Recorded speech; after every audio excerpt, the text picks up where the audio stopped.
Bonjour et bienvenue à la grande édition dont voici le sommaire. Le parti FPR Ingotany a signé ce mercredi avec le Parti communiste chinois des accords de coopération visant le renforcement des relations entre les deux partis. Les habitants de certains secteurs frontaliers avec l'Ouganda en district de Nyagatare indiquent vouloir déployer davantage d'efforts pour lutter contre tout ce qui entrave leur développement. C'est un engagement qu'ils ont contracté avec l'administration de la province de l'Est lorsqu'elle a commencé le programme nommé Gouvernance mobile.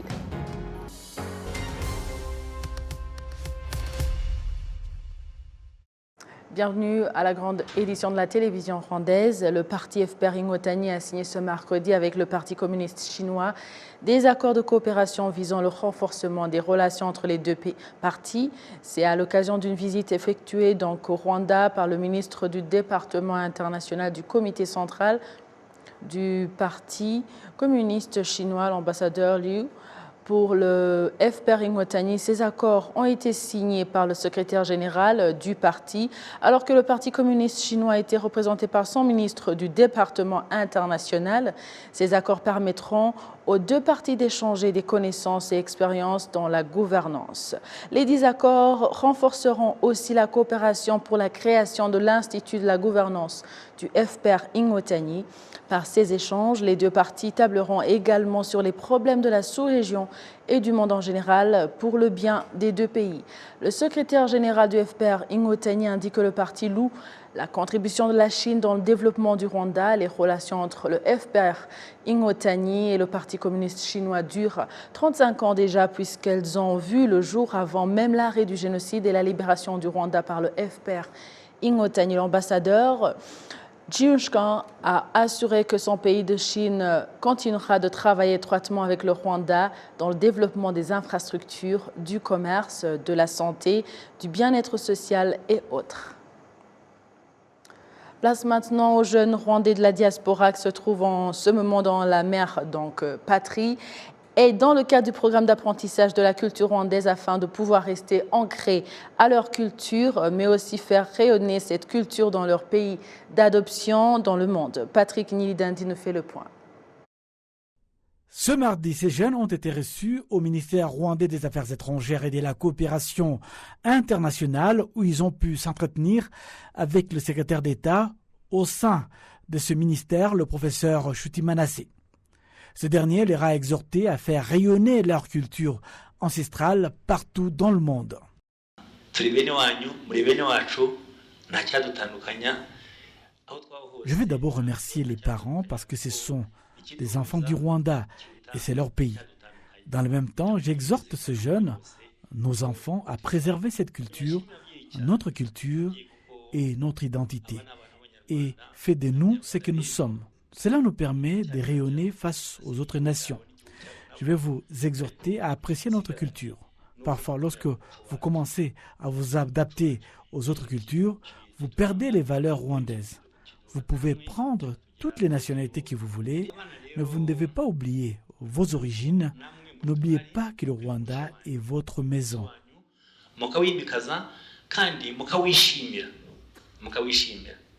Au total, ce sont 138 jeunes de la diaspora rwandaise venant de la Suisse, du Royaume-Uni et de la Belgique qui sont au Rwanda dans le cadre de ce programme de 5 jours d'apprentissage de la culture rwandaise.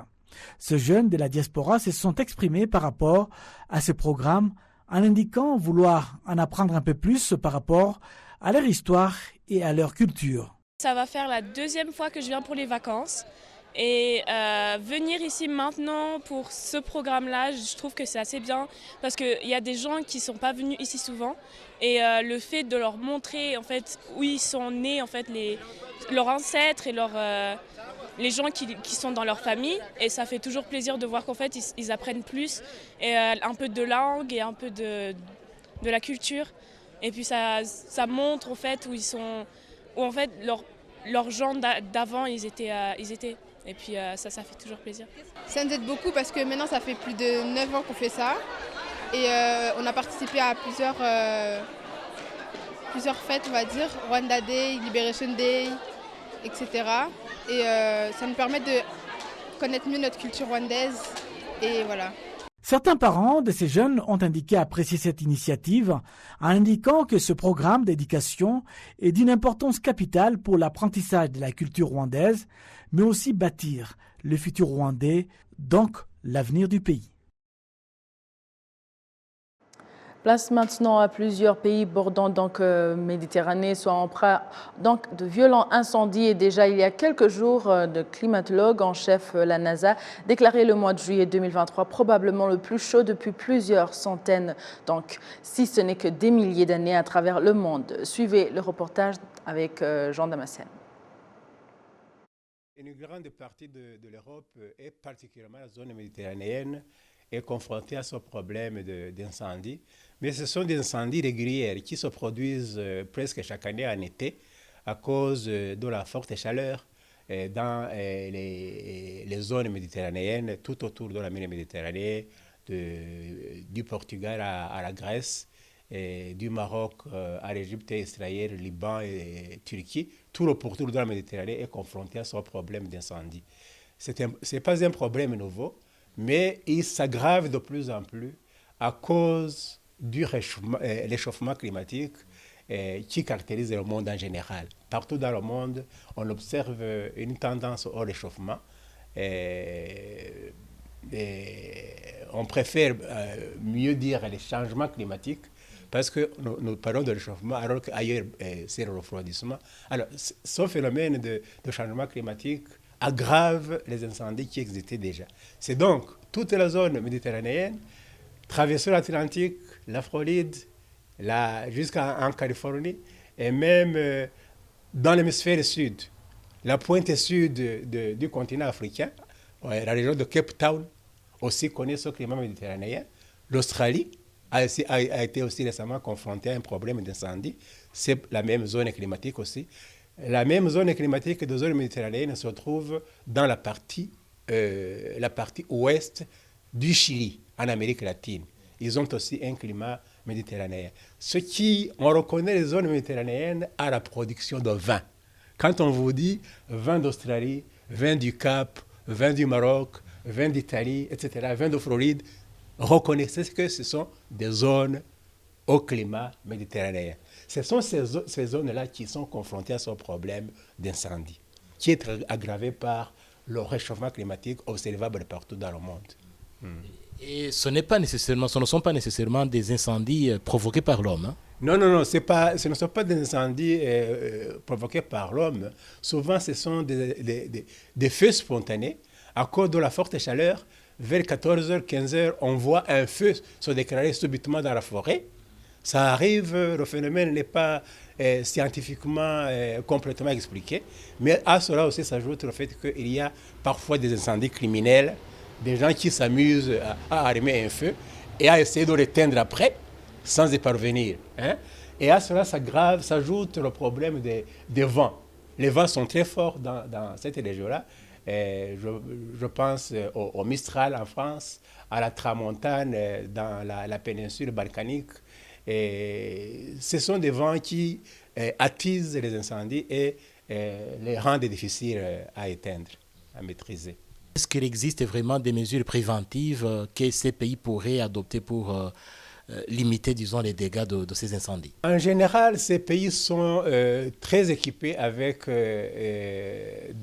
du matériel de lutte contre l'incendie. Je pense notamment à ce qu'on appelle des canadaires. Les canadaires, ce sont des avions qui répandent des produits pour éteindre le feu. Et aussi, il y a au voisinage des villes des zones que l'on coupe. Donc, tout autour de la ville, il y a une bande, une ceinture où il n'y a pas d'habitation, il n'y a pas d'herbe pour que l'incendie ne se propage pas vers la ville. Ce sont ces mécanismes-là de ceinture autour des habitations et d'éloignement des forêts par rapport aux habitations. Quand il s'agit de petites agglomérations dans la forêt, il y a en général la prévention grâce à une météo très avancée. On leur avertit, on leur dit « fouillez, des incendies sont en train d'arriver dans telle zone ». Il y en a qui résistent et qui se retrouvent encerclés par des feux, mais la plupart obéissent et rejoignent les zones qui sont plus sûres. Oui. Alors vous parlez du problème de changement climatique. Depuis longtemps, ce problème est évoqué, mais on voit que quand il s'agit de limiter l'action de l'homme qui encourage, qui accélère ce problème, on voit qu'il y a certains pays qui sont plutôt réticents. Et alors, pensez-vous que de tels incendies pourraient servir, d'alerte pour ces pays, pour leur montrer que le problème est tellement grave? Là, vous posez un problème qui est vraiment global, parce que même, ce n'est pas seulement ces incendies-là, même les mesures que nous prenons pour la réduction du CO2, les gaz à effet de serre. Les pays industriels, je ne vais pas nommer tel ou tel, mais des pays qui sont relativement avancés dans l'industrialisation, sont réticents à appliquer des méthodes qui réduisent les gaz à effet de serre. C'est une lutte, mais c'est aussi, comme tu le disais, une occasion de sensibiliser le monde entier pour que chacun comprenne qu'il vaut mieux prendre des précautions, des mesures pour que la situation ne s'aggrave pas de plus en plus dans les années à venir. Je pense à utiliser des combustibles qui ne dégagent pas beaucoup de CO2 parce que, en fait, ces gaz à effet de serre ont pour effet de provoquer une forte chaleur tout autour de la planète et c'est cette forte chaleur qui va provoquer ces incendies d'une façon indirecte. Le dessèchement de la végétation et les incendies spontanés, comme je le disais tout à l'heure. Alors, c'est un problème de discussion, de sensibilisation, mais en fait, je suis vraiment très pessimiste quant à l'avenir climatique de cette planète. Il y a beaucoup d'événements qui s'opposent à un climat serein que nous avions dans le passé à cause essentiellement de l'activité humaine. L'homme est le principal agent du dégradement, de la dégradation climatique. Si nous revenons ici chez nous, est-ce que le citoyen ordinaire aurait quelque chose à faire pour limiter les dégâts? Heureusement, nous n'avons pas ces incendies ici au Rwanda, mais le citoyen ordinaire a quelque chose à faire pour contribuer à la sauvegarde de l'environnement, à la protection de l'environnement? Bon, on a déjà fait beaucoup de choses au Rwanda, et notamment la lutte contre l'érosion. Il y a certains phénomènes, certaines catastrophes naturelles comme les glissements de terrain que nous avons observés au mois de mai. Là, on n'y peut rien. Et il y a simplement des mesures d'intervention pour sauver ce qui peut l'être. Sinon, la prévention, c'est en matière d'habitat, habiter là où, dans des zones qui ne sont pas à risque. En matière de lutte contre l'incendie, c'est éviter des feux de brousse. Au Rwanda, ce n'est pas vraiment une grande menace parce que le pays est surpeuplé. Il n'y a pas beaucoup de zones inhabitées qui peuvent être proies au feu de brousse.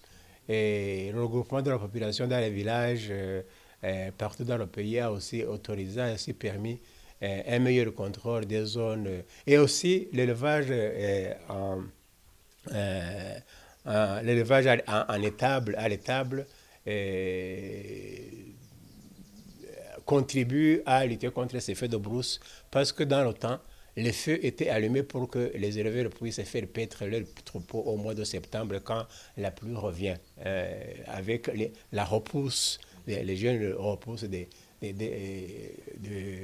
l'agrostis, Ishinge, brûlés pendant la saison sèche. Mais maintenant, ce n'est plus le cas parce que les animaux sont élevés à l'étable. C'est aussi un facteur, c'est aussi un élément qui a contribué à réduire l'effet de brousse parce que il n'est plus maintenant possible de faire paître les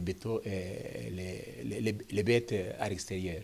Le reboisement aussi contribue à lutter contre les feux de brousse parce que ces feux, comme nous l'avons dit souvent, se déclarent dans des forêts naturelles. Ce n'est pas des plantations artificielles, des plantations humaines que l'on a faites plus tard parce que ce sont souvent dans la zone méditerranéenne ce qu'on appelle la garrigue. La végétation qu'on y trouve, qu'on appelle la garrigue et le maquis, qui prennent feu en saison sèche, en été. Voilà, c'était le géographe sénateur Dr Emmanuel Havgimana qui expliquait le phénomène d'incendie qui fait ravage donc à plusieurs pays bordant la mer Méditerranée. On continue avec l'actualité pour parler des habitants de certains secteurs frontaliers avec l'Ouganda en district de Nyagatare qui indiquent vouloir déployer davantage d'efforts pour lutter contre tout ce qui entrave donc leur développement. C'est un engagement qu'ils ont contracté avec l'administration de la province de l'Est lorsqu'elle a lancé le programme dénommé Gouvernance mobile dont l'objectif est d'aller trouver les habitants à domicile pour s'entretenir avec eux sur les stratégies de développement et trouver des solutions aux problèmes auxquels ils font face. Kassim Youssouf.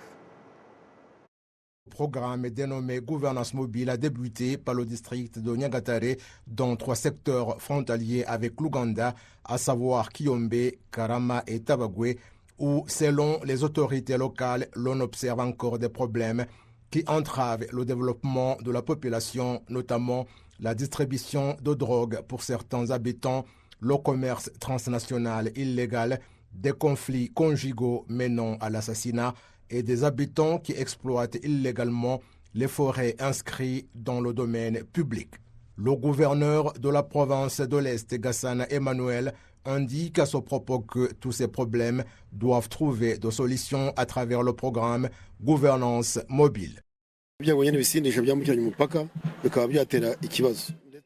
Les drogues et autres stupéfiants transnationaux qui peuvent entraîner des problèmes. Il s'agit aussi de prévenir des crimes commis dans les foyers, dont la violence faite à l'un des conjoints, les violences faites aux jeunes et tous les crimes en rapport avec la violence et l'alcoolisme. C'est aussi la sauvegarde des réalisations acquises, les entretenir comme il faut et rappeler leur importance et le rôle de la population pour mieux les sauvegarder. Certains habitants des secteurs de Kiyombe, Karama et Tabagwe indiquent avoir mis en place des mesures après avoir compris les conseils de l'administration pour éradiquer les mauvaises habitudes qui freinent leur développement. Concernant ces activités, notamment la distribution de l'alcool frelaté en provenance de l'Ouganda et le cannabis en général, en tant que citoyen, selon le slogan « Chacun doit être l'œil de l'autre ». Nous allons essayer de sensibiliser ces habitants qui s'adonnent notamment aux drogues, d'abandonner cette mauvaise habitude et se tourner plutôt à l'agriculture.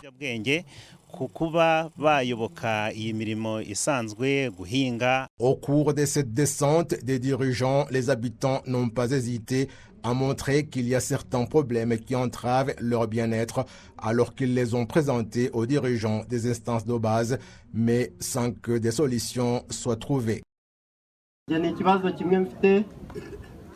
J'ai juste une seule question concernant ma maison qui se trouve dans cette cellule. Je suis en zone à risque suite à la construction de la route et j'ai présenté cette situation à différents organes jusqu'au district et rien n'a été fait.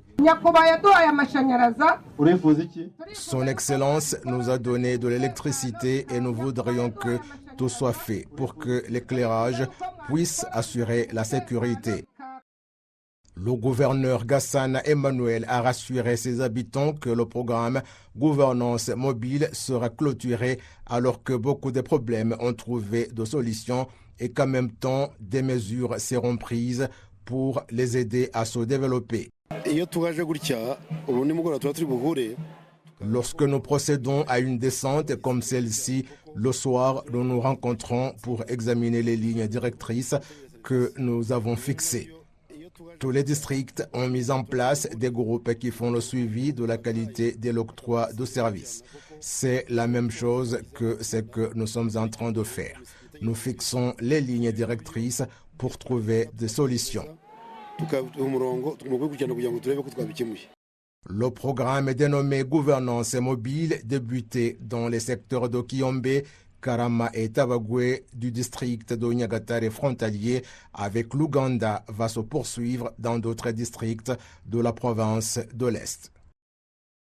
Toujours dans le même ordre d'idées, nous allons nous entretenir avec le secrétaire général de RALGA, Association des districts et la ville de Kigali, Ngendahimana Ladislas.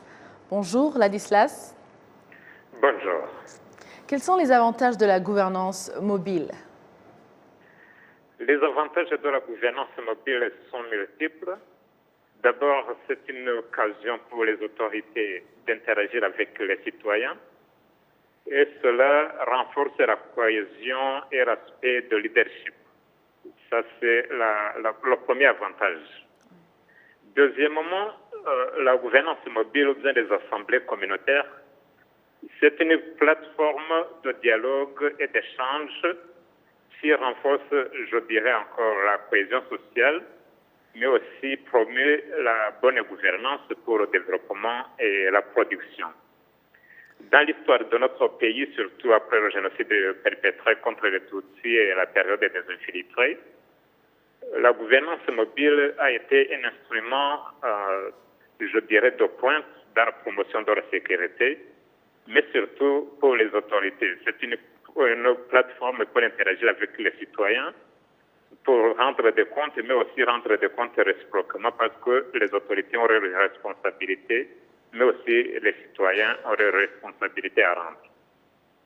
Et depuis le début de ce programme, quels sont les défis qui ont été relevés en termes d'objectifs qui étaient fixés à la base, donc à sa conception? Je dirais que les défis sont multiples parce que chaque innovation dans la gouvernance a ses défis, mais aussi ses avantages. Notamment pour les défis, je dirais, d'abord, il y a la population en milieu urbain parce que la gouvernance mobile, ce n'est pas seulement dans les districts des provinces rurales, c'est aussi dans les milieux urbains parce que c'est une initiative, une politique gouvernementale. Donc le premier défi, je dirais que dans les milieux urbains, il n'est pas facile, même les citoyens ne sont pas disponibles pendant les heures qui sont allouées à cette activité-là. Ça, c'est le premier défi, surtout dans les milieux urbains. Donc, dans ce cadre-là, pour les autorités, mais aussi pour la population, il faut être flexible et innovant pour répondre à cet impératif opérationnel. Le deuxième défi, c'est qu'il y a quelques personnes, je ne dirais pas que ces personnes-là sont nombreuses, mais aussi ces personnes sont là, qui ne participent pas à la gouvernance mobile, aux assemblées communautaires, parce qu'ils ont des comportements déviants ou bien manquent leurs obligations civiques. Le troisième défi, c'est qu'il y a des cas de mauvaise préparation ou bien organisation de la part des autorités locales qui ne mobilisent pas les citoyens, la population. Même il y en a parmi ces autorités-là qui ne remplissent pas convenablement leurs obligations d'autorité, surtout quand il s'agit de résoudre les plaintes de la population, surtout dans la prestation des services. Et le dernier défi que je pourrais énumérer, c'est qu'il y a les populations qui, lorsqu'elles n'ont pas de plainte à présenter ou bien à plaider, qui n'ont pas de doléances, ne se sentent pas motivées pour participer à la gouvernance mobile. Donc je dirais que l'Assemblée communautaire ou bien la gouvernance mobile, ce n'est pas seulement pour les gens qui ont des problèmes ou bien des plaintes à présenter, parce que c'était aussi une plateforme pour la mobilisation et l'éducation. Et ça, c'est aussi un défi qui a été identifié, parce qu'il y en a qui pensent que c'est une plateforme pour les plaintes, alors que la gouvernance mobile n'est pas seulement désignée pour les lamentations, bien les plaintes, c'est surtout et avant tout une plateforme pour le développement. Justement, en parlant de la mobilisation, donc une des raisons d'exécuter la gouvernance mobile est de trouver donc les stratégies de développement. Où en êtes-vous à ce propos? Depuis que la gouvernance mobile ou l'Assemblée communautaire ont été introduites en 2014, parce que ce n'est pas une nouveauté, bien sûr, il y a des innovations qui sont périodiques pour répondre aux impératifs opérationnels qui s'imposent. Les stratégies et les acquis que je pourrais dire d'abord, il y a les défis locaux qui sont identifiés, mais aussi il y a des solutions locales et appropriées qui sont définies et exécutées. Ça, c'est le premier avantage de la gouvernance mobile. Les autorités sont proches de la population et les autorités deviennent partenaires et ils analysent ensemble les défis locaux et identifient des solutions appropriées. Deuxièmement, la gouvernance mobile permet à la population de participer à la planification économique et à définir des priorités locales. Et troisièmement, il y a la définition de la contribution individuelle dans le développement communautaire, mais surtout et avant tout, je dirais que la gouvernance mobile a permis aux gens d'identifier les opportunités locales pour le développement, prendre les responsabilités, mais aussi rendre des comptes mutuels. Merci beaucoup, Monsieur Ladislas. C'est moi qui vous remercie. Nous allons continuer avec l'actualité internationale dans un instant.